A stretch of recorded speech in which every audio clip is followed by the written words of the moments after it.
Let's talk about food webs. Here we have an example of a food web. The purpose of a food web is to show us all of the energy relationships within an ecosystem.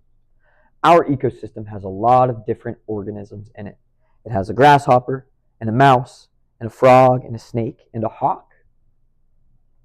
The arrows in food webs are meant to show you where energy goes.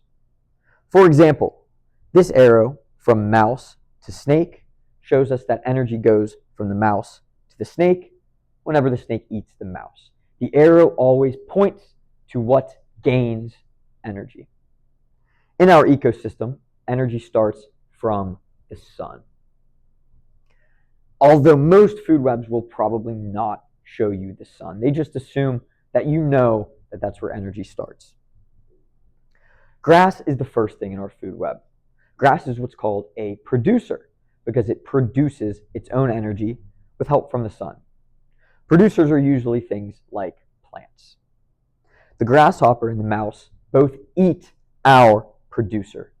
They are the first thing that eats something else. So we call them primary consumers.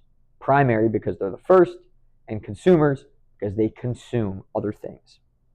The frog and the owl are also consumers, but they are called secondary consumers because it takes two things to give the frog and the owl its energy, and it consumes them to get that energy.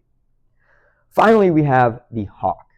Now, the hawk is called something else. It is called the apex predator, and that is because the hawk eats a lot of other living things, but the hawk is not eaten by anything. It has no natural predators. That's all I've got on food webs. Thank you, guys.